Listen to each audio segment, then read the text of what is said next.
Doctor Sakhawat Hossain Sayanta উপদেষ্টা আসিফ মাহমুদ সজীব ভুঁইয়া বলেছেন, ঢাকা থেকে নির্বাচন করব এটা মোটামুটি নিশ্চিত, এখনো সিদ্ধান্ত হয়নি। বলেছেন স্বতন্ত্র নির্বাচন করার পরিকল্পনা তার। কিন্তু আমরা যে শুনি যে তিনি ঢাকা 10 থেকে বিএনপির গ্রিন সিগন্যালে নির্বাচন করবেন বা বিএনপির হয়েই আসলে নির্বাচন করবেন, তাহলে এই যে ঢাকা 10-এ ব্যারিস্টার অসীম আর রবিউল ইসলাম রবি এতদিন ধরে বিএনপির জন্য এই যে কাঠখড় পোড়ালো, তাদের কাঠখড় পোড়ানো কি বৃথা? আপনাকে ধন্যবাদ তুষার সহ যারা আলোচনার সঙ্গে আছেন এবং যারা শুনছেন সবার জন্য শুভেচ্ছা রইল। প্রথম কথা হলো, রাজনীতি একটা কৌশলের খেলা।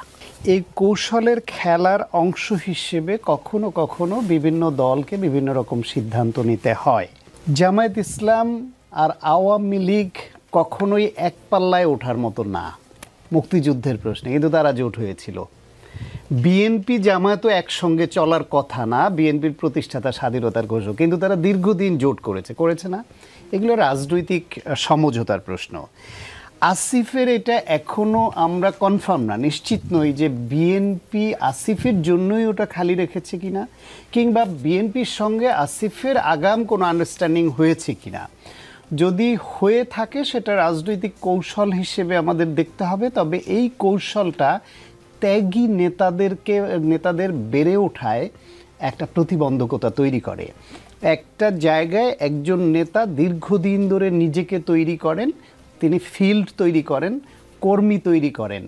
সেখানে যদি এই নিশ্চয়তাটা বেশি মাত্রায় হয়ে যায় যে কোনো সময় এসে আমার এইখানে অন্য একজন জুড়ে বসতে পারেন এবং দল আমার এতদিনের ত্যাগ তিতিক্ষা, আমার অর্থ ব্যয়, আমার সময়, মেধা, ঝুঁকি সমস্ত কিছুকে উপেক্ষা করে আরেকজনকে এখানে বসিয়ে দিবেন, জেল খাটা, নানান রকমের ত্যাগ তিতিক্ষা বলেছি, সেই ক্ষেত্রে তাদের মনে এই সন্দেহটা কাজ করে। ইভেন আমি এর আগে বিএনপির বিভিন্ন ফোরামে আলোচনা হলে কথাটাও বলতাম যে দীর্ঘমেয়াদী যে জামায়াতের সঙ্গে জোট চলেছে, সেইখানে দীর্ঘমেয়াদী জোট চললে যেই এলাকায় জামায়াতকে ছেড়ে দিত বিএনপি, ওইখানে কিন্তু বিএনপির নেতা তৈরি হতো না। কারণ নেতা তৈরি হতে হলে বাংলাদেশের যেই ধরনের রাজনীতি, তাকে প্রচুর অর্থ ব্যয় করতে হয়, ইনভেস্ট করতে হয়, সময় দিতে হয়, ঝুঁকি নিতে হয়। যদি তার মাথায় এটাই থাকে যে জামায়াতের বিএনপি দীর্ঘদিন জোট, এই আসন তো জামায়াতের নেতাকেই দিয়ে দিবে সমঝোতা হলে, তাহলে আমার এখানে এত খরচ করে ঝুঁকি নিলাম কি? ফলে বিএনপি ওইখানে গ্রোন আপ হয় না। ঠিক একইভাবে অন্য দলেও। ফলে এইটা রাজনীতির ওই দিক বিবেচনায় রাজনৈতিক গুণগত মান এবং নেতৃত্ব তৈরিতে একটা বাধা। কিন্তু শেষ বিচারে গিয়ে সব দল ক্ষমতায় যেতে চায় এবং ক্ষমতায় যাবার জন্য যেসব ইকুয়েশন আছে সেই অঙ্কে মিলে গেলে তখন এরকম সিদ্ধান্ত নিতে হয়, অন্য নেতাদের সেটা মেনে নিতে হয়। এবং এটাও সত্য যে দল ক্ষমতায় আসলে যে নেতা এখানে একটু ক্ষতিগ্রস্ত হয়েছে বলে মনে করছেন, তাকে বেনিফিটেড করার অনেক গুরুত্বপূর্ণ জায়গাও সরকার এবং দলের হাতে থাকে। জি, ডাক্তার সাখাওয়াত হোসেন সায়ন্ত, আপনার উত্তরে ভেরি ইন্টারেস্টিং একটা অ্যাঙ্গেল আছে। আপনি একবারের জন্য না করেননি যে উপদেষ্টা আসিফ মাহমুদ সজীব ভুঁইয়া বিএনপি থেকে নির্বাচন করবেন না। আপনি বিএনপির পলিটিক্স খুব ক্লোজলি দেখেন, আপনি পলিসি লেভেলের অনেক কিছু জানেন। আপনি যে না করেননি সেটা কোনো কিছুর ইঙ্গিত হয়তো দিলেও দিতে পারে। সারোয়ার তুষার, আপনাদের সহযাত্রী সহযোদ্ধা উপদেষ্টা আসিফ মাহমুদ সজীব ভুঁইয়া তিনি ঢাকা থেকে স্বতন্ত্র নির্বাচন করতে চান, কিন্তু আমরা শুনতে পাই বিএনপির হয়ে নির্বাচন করতে পারেন তিনি। There is a possibility. তিনি কেন আপনাদের সাথে থাকছেন না? দুটি কারণ হতে পারে যদি বিশ্লেষণ করি। একটা হচ্ছে তিনি ক্ষমতার স্বাদ পেয়েছেন, তাই ক্ষমতায় যারা যেতে পারবেন তাদের সাথেই যাবেন, অথবা এনসিপি বিএনপির ঘরে একজন নিজেদের লোক রাখতে চায়, যেমনটা জামায়াত অন্য দলের মধ্যে হিডেন লোক রাখে, সেই রকম। কোনটা হতে পারে? আপনার বিশ্লেষণ কি বলে? আপনাকে ধন্যবাদ। রাজনীতি যেমন ভাই বলেছেন কৌশলের খেলা, রাজনীতি সময় জ্ঞান এবং মাত্রা জ্ঞানেরও একটা বিষয়, যে কখন কতটুকু বলবো কতটুকু বলবো না এবং তাতে কি ইমপ্লিকেশন দাঁড়ায়। ধরেন আজকে যদি উপদেষ্টা আসিফ মাহমুদ বলতেন যে আমি নির্বাচন করব এবং এনসিপি থেকে নির্বাচন করব, আজকে কিন্তু তোলপাড় হয়ে যেত টক শোগুলোতে, আপনি আমাকে একদম আজকে এখানে বিরাট একটা ইয়ে করতেন। তিনি বলেছেন যে আমি প্রাথমিকভাবে, উনি ওখান থেকে ভোটার হয়েছেন, এখান থেকে কিছু ইঙ্গিত, কিছু আমরা অনুমান করে নিতে পারি বা করা যাচ্ছে, সেই সুযোগটা আছে।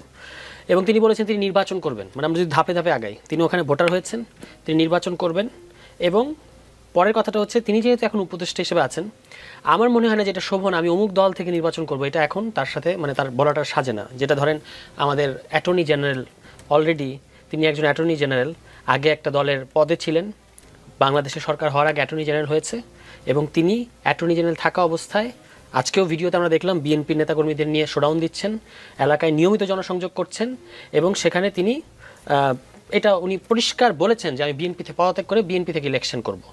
ঠিক আছে, এটা ভালো যে এটা নিয়ে কোনো কন্ট্রোভার্সি কিংবা কোনো হইচই কোথাও কোনো আলোচনা হচ্ছে না, খুব একটা হচ্ছে না, এটা খুব একটা কেউ গুরুত্ব দিচ্ছে না। আসিফ মাহমুদ যেহেতু এখনো উপদেষ্টা আছেন, ফলে আমরা বুঝতে পারলাম যে তিনি নির্বাচন করবেন, এটুকু আপাতত বোঝা গেল। আর স্বতন্ত্র হয়ে করবেন, কারণ নির্বাচন করতে গেলে মিনিমাম আপনাকে মানে এই সুযোগ আছে। আপনার কথা থেকে আপনাকে একটা প্রশ্ন করি, উপদেষ্টা আসিফ মাহমুদ মানে কবে সরকারের উপদেষ্টা পদ থেকে পদত্যাগ করবেন সেটা নিশ্চিত করেননি, নির্বাচন করবেন, নিশ্চিত করার পর তার সরকারে থাকার নৈতিকতা তারটাও প্রশ্নবিদ্ধ হয় কিনা, মানে এখন তার সরকারি কর্মকাণ্ডে পক্ষপাতিত্বের অভিযোগ কি অযৌক্তিক হবে কিনা? কারণ তিনি যদি দেখি আমরা যে ক্ষমতা ছাড়ার পর তিনি বিএনপি বা এনসিপি বা জামাত কোনো একটি দল থেকে তিনি নির্বাচন করছেন, ও স্বতন্ত্র উনি এই কারণে বললেন কিনা যে স্বতন্ত্র বললে আসলে কোনো পক্ষপাতিত্বের অভিযোগ থাকবে না, এটা তার একটা স্ট্র্যাটেজি, কিন্তু তিনি ক্ষমতা ছেড়ে যদি কোনো একটা দলের হয়ে নির্বাচন করেন তখন প্রশ্ন উঠবে না এটা নিয়ে? না, প্রশ্ন উঠতে পারে, কিন্তু দেখতে হবে যে উনি আসলে কাউকে কোনো মানে বেনিফিট দিয়েছেন। এখন ধরেন আমরা দুটো অপশন আছে, হয় তিনি এনসিপিতে আসবেন, অথবা তিনি বিএনপিতে যাবেন, অথবা তিনি স্বতন্ত্রই করবেন, যে কোনো একটা। উনি তো আজকে বলেছেন স্বতন্ত্র, কিন্তু মানুষ তো সিদ্ধান্ত বদলায় যে কোনো সময়। এখন আপনি এটা নিশ্চয়ই আপনার মনে আছে, বিএনপি এক সময়ে যমুনা রে যমুনা আমরা কিন্তু যামুনা বলে একেবারে প্রায় আসিফ মাহমুদের পদত্যাগের জন্য কি করে নাই, কি কোনো কিছু করা বাকি রাখে নাই। সিটি কর্পোরেশনে আন্দোলন হয়েছে। হ্যাঁ, এখন যদি গুঞ্জনটা যদি সত্যি হয়, আমরা তো গুঞ্জন জানি না, আমি বিশ্বাস করি যে তিনি স্বতন্ত্র বলেছেন, হয়তো তিনি সেটাই করবেন, কিংবা এনসিপিতে আসবেন। কিন্তু ধরেন যদি বিএনপি তিনি করেন, তাহলে এইটা তো বিএনপিকে উত্তর দিতে হবে না যে আপনি যার পদত্যাগ চাইলেন এর আগে, তাহলে এখন কেন তাকে দলে ফেরানোর চেষ্টা করছেন, কিংবা তাকে কেন ওখানে ছাড় দিচ্ছেন, এই কথাটা কিন্তু আসবে। জি, ব্যারিস্টার এস.এম. শাহরিয়ার কবির, স্থানীয় সরকার এবং যুব ও ক্রীড়া মন্ত্রণালয়ের উপদেষ্টা আসিফ মাহমুদ সজীব ভুঁইয়া একসময় বলেছেন নির্বাচন করলে পদত্যাগ করবেন, বেশ আগের কথা। তারপর বলেছেন নির্বাচন করবেন, কিন্তু কোন দল থেকে করবেন সেটা নিশ্চিত নন। 5 দিন আগে বলেছেন ঢাকা 12-র দিকে তেজগাঁ শিল্পাঞ্চল শেরেবাংলা নগর আসন থেকে স্বতন্ত্র নির্বাচন করতে পারেন। এখন বললেন যে ঢাকা থেকে স্বতন্ত্র নির্বাচন করবেন, কিন্তু কোন আসনের প্রার্থী হবেন সেটা নিশ্চিত করেননি। অথচ ভোটার হয়েছেন তিনি ধানমন্ডির, কারণ তিনি বলেছেন যে তিনি একসময় হয়তো ধানমন্ডিতে থাকতে পারেন, সেই কারণে ঢাকা 10 আসনের। এবং আমরা শুনতে পাচ্ছি যে তিনি ঢাকা 10 আসন থেকে আসলে হয়তো বিএনপির হয়ে নির্বাচনে প্রতিদ্বন্দ্বিতা করলেও করতে পারেন। নির্বাচনে অংশ নেওয়া প্রসঙ্গে তার এই যে অবস্থান, ধারাবাহিক পরিবর্তন কি আপনার কাছে মনে হয় দর কষাকষির বহিঃপ্রকাশ, নাকি বয়সজনিত অস্থিরতার প্রকাশ, নাকি তিনি আসলে এমন একটা পরিকল্পনা করছেন যেটা আমাদের এই অনুমানে নেই, তিনি জামায়াতের হয়েও লড়তে পারেন? ধন্যবাদ আপনাকে, আপনার মাধ্যমে যমুনা টিভি সমস্ত দর্শকদেরকে আসসালামু আলাইকুম এবং শুভেচ্ছা। দেখেন, ক্ষমতায় থেকে রাজনীতি করা এটা ঠিক না, কারণ উনি জুলাই যোদ্ধা হয়ে তাকে সমস্ত দলেরা পাঠিয়েছিলেন কোথায়, যে মন্ত্রী পরিষদে অ্যাজ এ ওয়াচ ডগ হিসাবে। তারই আর এক সহযোদ্ধা নাহিদ কিন্তু পদত্যাগ করে সে এনসিপিতে গেছে, এবং এনসিপিতে যখন নাহিদ এসছেন, নাহিদ বলছেন আমার অন্য সহযোদ্ধারা তো ওখানে আছে। সো দ্যাট ইন্ডিকেটেড যে উনি যদি ইলেকশন করেন তাহলে এনসিপির হয়ে ইলেকশন করবেন, আর যদি উনি অন্য কোনো দলে যোগদান করেন তাহলে কিন্তু ক্ষমতায় থেকে যারা নেতৃত্বে আসে সেটা কিন্তু খুব ভালো হয়নি। দেখেন, জিয়াউর রহমান সাহেব বিএনপি তৈরি করছে, শহীদ রাষ্ট্রপতি জিয়াউর রহমান, উনি কিন্তু রাজনৈতিক নেতাদেরকে নিয়ে, জাদু মিয়ারা হচ্ছে সিজন পলিটিশিয়ান, তাদেরকে নিয়ে বিএনপি পুনর্গঠন করছেন। এবং দেখেন, জাদু মিয়ার দলের মার্কা ছিল ধানের শীষ, উনি নতুন মার্কা নেননি, ধানের শীষ নিয়েছেন। এই যে আমার ভাই একটু আগে বললেন নেতৃত্ব তৈরি করতে গেলে খরচ করতে হয়, এটা বাজে কথা হয়ে গেল। কেন বাজে কথা হয়ে গেল? মৌলানা ভাসানীরা নেতৃত্ব দিয়েছেন, জাদু মিয়ারা নেতৃত্ব দিয়েছেন, মণি সিংরা নেতৃত্ব দিয়েছেন, তাদের সব কিছু বিলিয়ে দিয়ে, জমিদারের ছেলেরা নেতৃত্ব দিয়েছেন, সব কিছু বিলিয়ে দিয়ে। ঘরে বাইরে যদি রবীন্দ্রনাথের দেখেন যে তখন যারা এদেশ স্বাধীনতার জন্য, যারা যুদ্ধে মানে কি বলবো স্বাধিকার আন্দোলনের জন্য ঝাঁপিয়ে পড়েছিলেন, তারা কেউ টাকা খরচ করেনিও যে ওখানে এমপি হবেন বলে। আর আপনি যখন টাকা খরচ করবেন এমপি হওয়ার জন্য, তাহলে কিন্তু আপনি দেশে লুটে পুটে খাবেন। আজকে যে জুলাই সনদের কথা বলা হয়, পরিবর্তনের কথা বলা হয়, সেই পরিবর্তন করতে গেলে আপনার নিজেকে পরিবর্তন করতে হবে। এবং আসিফ সাহেব যেটা করতেছেন এটা নিশ্চয়ই নিন্দনীয় কাজ, তাকে পরিষ্কার করতে হবে। হ্যাঁ, অ্যাটর্নি জেনারেলের কথা বললেন একটু আগে আমার ভাই, অ্যাটর্নি জেনারেল তো পরিষ্কার করে বলতেছেন বাংলাদেশের এই পদ মাহবুবে আলম কিন্তু অ্যাটর্নি জেনারেল থাকা অবস্থায় টিকিট কিনতে চেয়েছিলেন। আর আজকে আসাদ সাহেব কিন্তু বলছেন যে আমি এই দলের আমি বিশ্বাস করি, তাকে তো এখনো নমিনেশন দেয়নি, যে আমাকে নমিনেশন দেওয়া হবে এবং আমি অ্যাটর্নি জেনারেলের পদ থেকে পদত্যাগ করে আমি ইলেকশন করব। এটা তো কোনো সমস্যা নেই। তাহলে উনি কেন ধোঁয়াশা রাখবে? আর আপনিও একটু আগে বললেন জামাত হিডেন লোক রাখে। বোনরে, এই কথাটা বলা ঠিক না। আপনি দেখেন, আমি আজকে একটা জায়গায় বলছি কেন ঠিক না শাহরিয়ার কবির, কারণ ছিল তো মানে বলে দিই একটু শোনেন। আপনি এভাবে চিন্তা করেন যে আপনি রাজনীতি করেন, আপনার একটা বাচ্চা হলো, আজকে হাসপাতাল ঘিরে রাখছে, ডাক্তার আপনাকে ফোন দিয়েছে বাচ্চাটা আর 4-5 ঘন্টা বাঁচবে, আপনি দেখতে আসেন। আপনি এই 4-5 ঘন্টার মধ্যে যখন সিদ্ধান্ত নিলেন দেখতে আসার, তখন বাচ্চাটা মারা গেল। পুলিশ তখন ট্রেড করতেছে, জানাজা করতে গেলে আপনি শফিকুল ইসলাম মাসুদকে সারেন্ডার করতে হবে, আমাদের হাতে ধরা দিতে হবে, তারপরে আপনি কি করতে পারবেন, জানাজা করতে পারবেন। Just think in this way যে ইউ আর দ্যাট মাদার, আপনার বাচ্চাটা, আপনি একজন প্রেগনেন্ট মহিলা, আপনাকে র্যাব তুলে নিয়ে আসছে, হাসপাতালে ঘেরাও করে রাখছে, ট্রেড বিটুইন ইউ অ্যান্ড আপনার হাজব্যান্ডের মধ্যে। আপনার হাজব্যান্ড একটা রাজনৈতিক দল করে। তাহলে যখন এই পরিস্থিতিটা তৈরি হয়, তখন কি আপনি বলতে পারেন, দেখেন আজকে কলকাতার যে বিমানবন্দর, সেটার নাম কি? আমাকে এক্সাম্পল হিসেবে দিয়েছেন, একটু মাঝখানে জাস্ট বলি, একটা উদাহরণ হিসেবে দিলাম। আপনি তো একটা বোন, আপনি একটা মা, আপনি এটা আরো ভালো বুঝবেন। আমাকে একটু বলতে দেন জাস্ট মাঝখানে, যে যেহেতু আপনি যে উদাহরণটা দিয়েছেন নিশ্চয়ই খুবই মর্মান্তিক।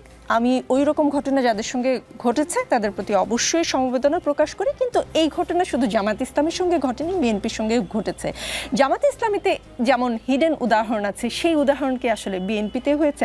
আরও অন্যান্য গণতন্ত্র মঞ্চ বলেন, গণতন্ত্রের মঞ্চের যে দলগুলো, তাদেরকেও আমরা দেখেছি জোনায়েদ সাকিকে রাস্তায় কিভাবে ফেলে মেরেছে, এসব তো হয়েছে না? তারা তো আসলে হিডেন কোনো প্রতিনিধি কোথাও রাখেনি।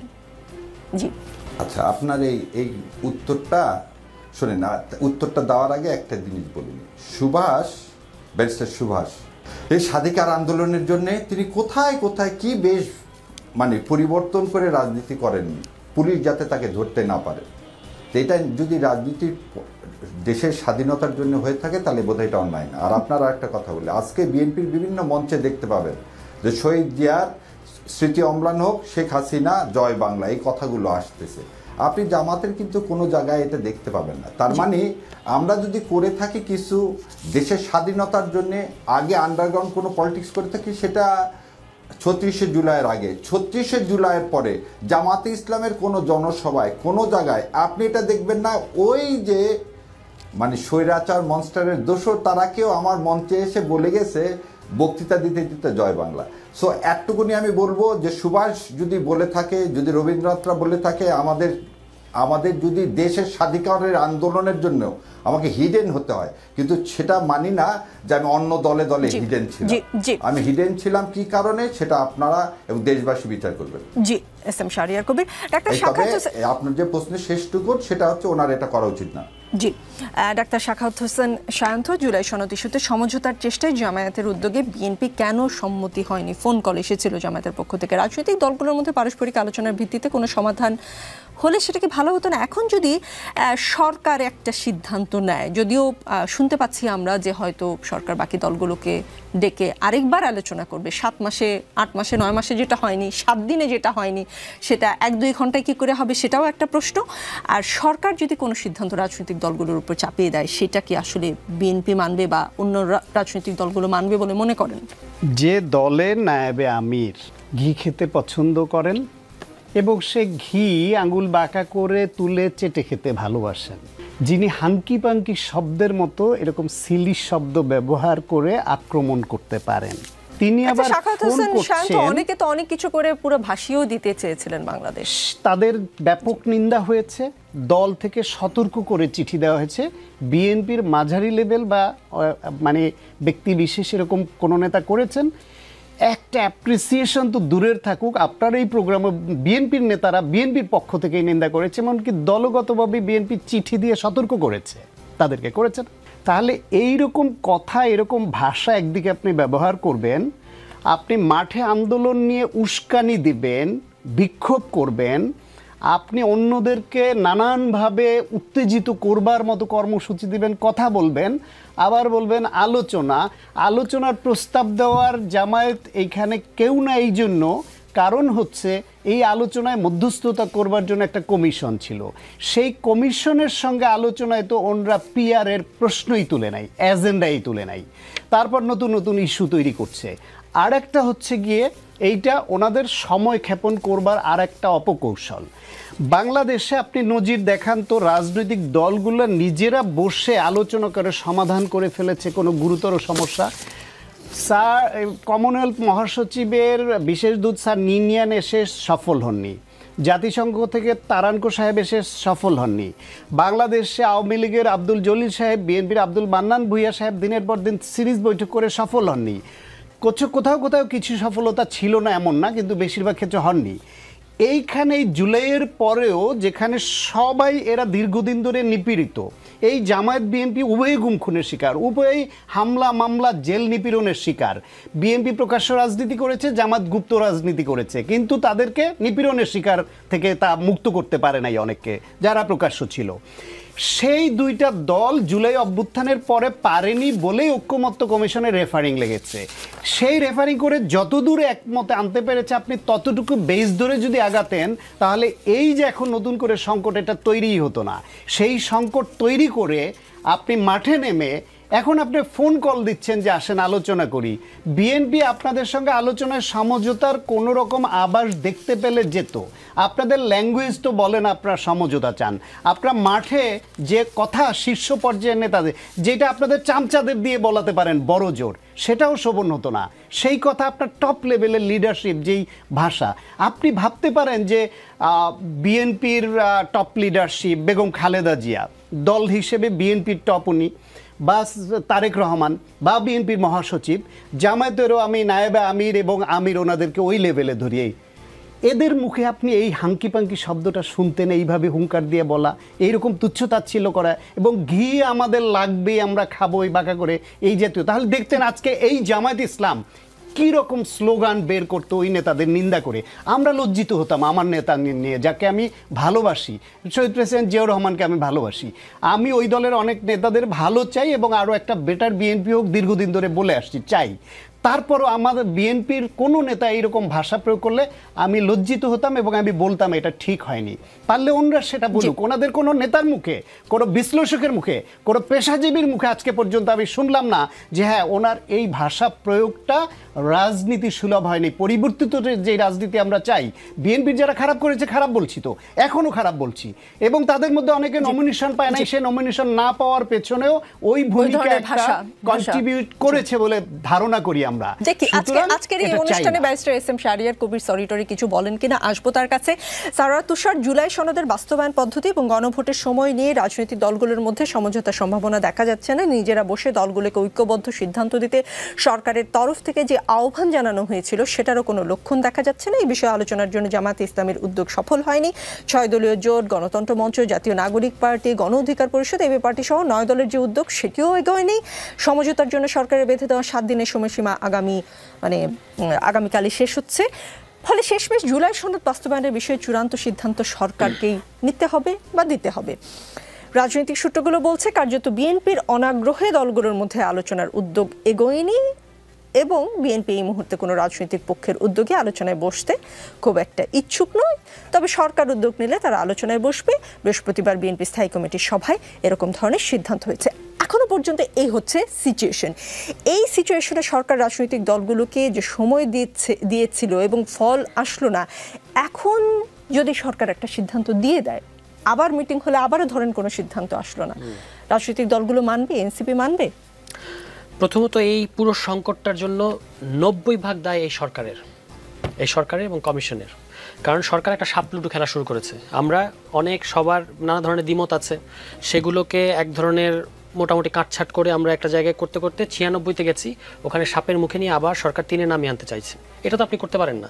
এই যে 7 দিনের একটা অদ্ভুত কাণ্ড সরকার করলো, মানে আপনারা বসেন, আপনার কাছে গোল দেওয়ার জন্য বল রেডি, আপনি গোল দেবেন, আপনি দলগুলোকে বলতেছেন যে তোমরা ফাউল করো। এই হচ্ছে সরকারের পরিস্থিতি। কেন এই কথাটা বলছি? এই যে দেখেন জামায়াত ইসলামের যে ল্যাঙ্গুয়েজ, এটার কথা ভাইয়া তখন বলতেছিলেন, এইটা তো আছেই, একটা মানে টেনশন তৈরি করছে যে তারা একদিকে আলোচনার জন্য ফোন কল দেয়, আরেকবার এই যে আপনি বললেন যে জামায়াত ইসলাম উদ্যোগ নিয়েছে, জামায়াত ইসলাম তো উদ্যোগ নেওয়ার কেউ না, বা এই 9 দল যে বলছে তারাও তো উদ্যোগ নেওয়ার কেউ না, উদ্যোগ নেওয়ার কথা সরকারের। কিন্তু এই জামায়াত ইসলাম যখন আপনার 11 তারিখ সম্ভবত তাদের একটা প্রোগ্রাম আছে, এরা আবার দেখেন বিএনপির দিক থেকে প্রতিক্রিয়া কি, বিএনপি বলছে এখন যদি আমরাও রাস্তায় নামি তাহলে তো একটা মুখোমুখি সংঘর্ষ হবে। তাহলে এই যে আপনার শিরোনামের মধ্যে আছে টানাটানি, সরকারের টানাটানির মধ্যে পড়েছে। তো এই পরিস্থিতি তো সরকার তৈরি করেছে। আপনি কমিশন 2টো প্রস্তাব দিয়েছে সরকারের কাছে, কাণ্ডজ্ঞান কি বলে, 2টো প্রস্তাব আপনার কাছে আছে, আপনি ওই 2টো প্রস্তাব যাচাই বাছাই করে 2টা থেকে কম্পাইল করে একটা জায়গায় আসবেন এবং বলবেন যে এই যে ভাই আমি এটা বানাইছি, সরকার বলবে দলগুলোকে আমি এই আদেশটা বা এই প্রক্রিয়ায় বাস্তবায়ন করতে চাচ্ছি, আপনাদের লাস্ট কোনো কথা থাকলে বলেন। তখন দলগুলো বলবে এই জায়গাটা এই করতে হবে, ওই জায়গাটা ওই করতে হবে। সরকারকে আপনি দেখতে পেলেন এরকম কিছু করলো? সরকারের কাছে কমিশন প্রস্তাব দিয়েছে, দেওয়ার পরে সরকার আবার বলতেছে আপনারা বসেন। কে উদ্যোগ নেবে? এবং আপনি উদ্যোগ নিলে আমি যাব না, খুব স্বাভাবিক। উনি উদ্যোগ নিলে আমি যেতে চাইবো না, বা আমি উদ্যোগ নিলে আপনারা আসতে চাইবেন না। মাঝখানে সরকারের কাজটা কিন্তু রেফারি করা, এবং সরকার এটা বুঝতেই পারে না, এটা মানে এই জটিলতাটা কোথায়। সরকারের কাজ রেফারিগিরি করা। রেফারি মানে আপনি নিরপেক্ষ থাকবেন কিন্তু নিষ্ক্রিয় থাকবেন না। নিষ্ক্রিয় থাকা নিরপেক্ষ থাকা কিন্তু দুই জিনিস। ফলে আমার কাছে ক্রমশ এটা মনে হচ্ছে যে এই সরকারের ওই সিরিয়াসনেসই নাই এবং এই উপদেষ্টাদের ক্যাপাসিটিও নাই। এই এত গুরুত্বপূর্ণ, যেটা এতক্ষণ ভাই বললেন যে বাংলাদেশে রাজনৈতিক দলগুলো লম্বা সময় ধরে আলাপ আলোচনা করেও কোথাও যেতে পারে না, সংঘাত অনিবার্য হয়ে উঠেছে। কিন্তু এই সরকারের ভেতরে যারা আছে তাদের এই ক্যাপাসিটি নাই যে কিভাবে সবাইকে এক জায়গায় আনবে। ঐক্যমত্য কমিশনের নামে আমরা অনেক আলাপ আলোচনা করলাম, সেটা একটা পর্যায়ে গেল, এখন আবার সরকার এটা ঠেলে দিচ্ছে। আপনি সামনে হচ্ছে তফসিল ঘোষণার সময় ঘনিয়ে আসছে, এখনও এটা আমরা সেটেল করতে পারি নাই, যেটা কিন্তু অলরেডি সেটেলড। আপনি দেখবেন 2টা সুপারিশ যদি ভালো করে যাচাই বাছাই করেন, টেকনিক্যালিটিস নিয়ে কিছু আমাদের সবার মধ্যে কিছু অবজারভেশন আছে, কিন্তু এই কেউ অস্বীকার করতে পারবে না কোনো দল। যদিও বাইরে এখন বিএনপির বক্তব্য খুবই উদ্বেগজনক। বিএনপি বিশেষত আমির খসরু মাহমুদ সাহেব যে কথাগুলো বলছেন, উনি তো পারলে এটা বলে দেন যে সালাউদ্দিন সাহেব বিএনপিকে প্রতিনিধিত্ব করেন না, পারলে এটা বলে দেন। উনি কিন্তু বলছেন যেটা আমরা উদারতা দেখিয়েছি, মানে এটা তো এক ধরনের মানে কি বলবো, এটা খুব অডাসিটি কিন্তু, যে আমরা বিএনপি উদারতা দেখিয়েছি কমিশনের ভেতরে। কিন্তু এই কথাটা তো আপনি বলতে পারেন না, মানে বলার কোনো ইয়ে নেই। সমস্ত দল একমত হয়েছে, আপনার কিছু বক্তব্য আছে, অন্য দলের আছে, এই সবগুলো মিলে কিন্তু আপনি যদি সুপারিশটা ভালো করে যাচাই বাছাই করেন, এখানে প্রায় কোনো দলেরই 100% কোনো কথা নেওয়া হয় নাই, কিন্তু সব দলেরই, বিশেষত এই তিন দলেরই সব কথারই রিপ্রেজেন্টেশন এখানে আছে। এখানে আদেশের কথা আছে, এখানে গণভোটের কথা আছে, এবং এখানে আগামী সংসদকে দ্বৈত ক্ষমতা দেওয়ার কথা আছে। সিম্পল আলোচনাটা শুধু নোট অফ ডিসেন্ট এবং হচ্ছে আপনার বাধ্যতামূলক কিভাবে করা যাবে গণভোটকে, যেটা সালাউদ্দিন ভাই কিন্তু বলে এসেছেন কমিশনের সবার পুরো জাতিকে সাক্ষী রেখে উনি বলেছেন যে গণভোটের রায় চূড়ান্ত। তাকে যখন আপনারা প্রশ্ন করেছেন সাংবাদিকরা যে গণভোট যদি পরের সংসদ না মানে, বলছে এটা তো প্রশ্নই আসে না, কারণ গণভোট মানেই হচ্ছে এটা চূড়ান্ত। কিন্তু এখন দেখেন বিএনপির তরফ থেকে কি বলা হচ্ছে, কিসের গণভোটের কোনো বিধান নাই। গণভোটের বিধান নাই দেখেই সালাউদ্দিন আহমেদি, আমি বারবার ওনার রেফারেন্সটা কেন দিই, কারণ আমরা বললে এটা খুব গ্রহণযোগ্য হয় না, তো উনি বললে তো যেহেতু উনি সিজন পলিটিশিয়ান, উনি বললে সেটাই চূড়ান্ত কথা হয়। উনি বলেছেন যে আপনার সংবিধানে কিছু বিশেষ ক্ষেত্রে গণভোটের বিধান আছে, কিন্তু আপনার জাতির সামনে গণভোট হবে না সেটা বলছে না তারা। একই দিন না আপনি দেখেন বলছে যে গণভোটের কোনো বিধান নাই, নির্বাচনের দিন করেন আর আগে করেন, এটা কোনো মিনিংলেস, এগুলো বলতেছেন আমির খসরু মাহমুদ বলতেছেন, এবং এটা ইকো করা হচ্ছে আরেকটু মহানগর পর্যায় থেকে। তো উনি কিন্তু বলেছেন যে গণভোট জাতীয় প্রশ্নে যে কোনো সময় করার সুযোগ আছে, এটা আপনার সংবিধানে থাকুক বা না থাকুক। সংবিধানে তো সব লেখা থাকে না, আপনি তো আর প্রেডিক্ট করতে পারেন না যে আগামী 5 বছর পরে আপনার জাতির সামনে কী ধরনের পরিস্থিতি আসবে। ফলে সেই ধরনের পরিস্থিতিতে যদি সরকার, শুধু দল বা শুধু প্রশাসন মিলে সিদ্ধান্ত নিতে না পারেন, তখন আপনার জনগণকে ডাকতে হবে, এটাই গণভোট। তো এই গণভোটের মানে বিএনপি যদি গণভোট না বুঝে, বিএনপির ইতিহাসে 2বার গণভোট জড়িত আছে, একবার জিয়াউর রহমান সাহেবের সময়, আরেকবার বেগম খালেদা জিয়ার সময়। এখন বিএনপি এর বিরোধিতা করছে। এস এম শাহরিয়ার কবি ও চিন্তক ফরহাদ মজহার একটা কথা বলেছেন একটা সেমিনারে, যে রাজনৈতিক দলগুলো বিভিন্ন কর্পোরেশনের বিভিন্ন স্বার্থকে রক্ষা করে, তাই তাদের মধ্যে মতৈক্য হবে না। জামায়াত আসলে কোন কর্পোরেশনের স্বার্থকে রক্ষা করে? রাজনৈতিক দলগুলো কি আসলে একসাথে হতে পারবে, মানে যদি প্রধান উপদেষ্টা ডাকেন বা সরকারের তরফ থেকে ডাকা হয়? আপনারা যে ফোন করেছিলেন সেটা তো খুব একটা কাজ হলো না। দেখেন, আমার ভাই প্রথমে একটা কথা বলছেন, আমি একটু বলতে চাই। আমিরে জামাত ডক্টর শফিকুর রহমান এই ধরনের কোনো কথা বলেননি। আর নায়েবে আমির সাহেব যেটা বলছেন সেটা যদি আমার ভাইকে আঘাত করে থাকে, আমি তো আমি বলতে পারি, মাপ চাইতে পারি, আমি অনেককে ক্ষমা সুন্দর দৃষ্টিতে বলতে পারি, এতটুকুই আমি বলতে পারি। আপনারা ক্ষমা চাইলে একটা যদি যুক্ত করেন, আপনি বললেন আপনার ভাই যদি কষ্ট পেয়ে থাকে।